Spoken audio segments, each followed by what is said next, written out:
Well, staying with this story, Greg Wells is a physiologist and professor at the University of Toronto, and he joins us now with some cold weather tips. And boy, could people use some cold weather tips these days. We're talking about minus 50.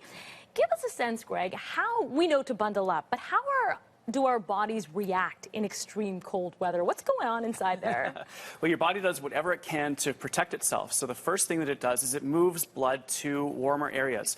It'll move blood away from your hands and your feet and into the more important organs. Doesn't care if you lose a hand or a foot. It cares about keeping your heart healthy, your lungs healthy, and your brain healthy. That's why your hands and feet are actually the extremities that are the most at risk when it gets really, really cold like this. And the most important thing is to keep warm. Well, I think we hear a lot about hypothermia and frostbite, but what are some of the other common health problems that we experience in extreme cold? Well, hypothermia and frostbite are the major ones, your core body temperature going down or your skin actually freezing. And those are the main things, but it's more the people who are at risk that I'm concerned about. So, for example, people with diabetes who have poor circulation problems. Those are people who are at risk of further problems when it gets really cold. People that are younger, people that are older, who have issues with circulation, people that are really, really lean, very low body fat can get into trouble, and people who are changing activity levels. So, for example, if you go out and you exercise and then you stop exercising, so you're out for a walk and everything feels fine, but then you get tired and you slow down, all of a sudden you can be at risk because you could have a little bit of sweat on your body, which could evaporate, pull cold or heat out of your body very quickly. You can get cold and you can get into a lot of trouble. So it's the people that are at risk that we really need to be, worried about. Low body fat. Didn't know that would cause those kind of problems. You know, I've noticed this, that sometimes when you're outside, you can have a bit of trouble breathing when it's so cold outside. Is that an illusion, or is there a reason for that? No, it's one of the things that our body does when we breathe is to humidify and warm the air. So when the air goes through our nose, down through our trachea, into our lungs, it humidifies it, it warms it up. And when it's really, really cold, it's also very, very dry. And cold, dry air is actually an irritant to the respiratory tract. It can make you feel like you want to cough, or that you're almost like you have a little asthma attack. So it's definitely something that we need to be aware of as well. So what are some of the early warning signs our body is giving us that something is failing? The early warning signs for your hands and your feet would be anything that you get. If you get pain in the extremities, if you get numbness, that's an indication that there are some problems.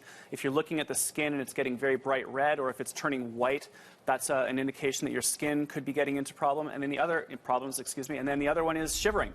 If you start shivering, it means that your body's core temperature has actually decreased, and your muscles are twitching as fast as they can to generate some heat to keep you warm. So those are the things to pay attention to. So I always wonder about this, because there's some people who have to be outside for their work, construction workers, people who are doing things that their job requires them to be outside. How long can they actually be outside and working, even if they are extremely bundled up? How long can they be there? Well, the length of time that you can be outside in the cold varies. It varies by the activity level that you're doing. Obviously, if you're doing lots of physical activity, you're going to be generating heat. You can stay out there for longer.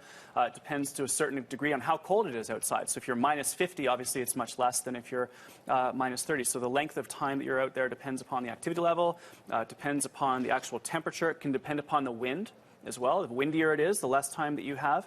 And also if there's wet conditions. If you get wet, if your clothes get wet, you can become very, very cold very, very quickly. So those are a few things to think about. And you've brought a few things here. Brought some toys. So what have you got just quickly? Well, very quickly, water bottle, because one of the things people don't realize in cold weather is you have to stay hydrated. It's really, really important for being able to handle the cold. And then base layers.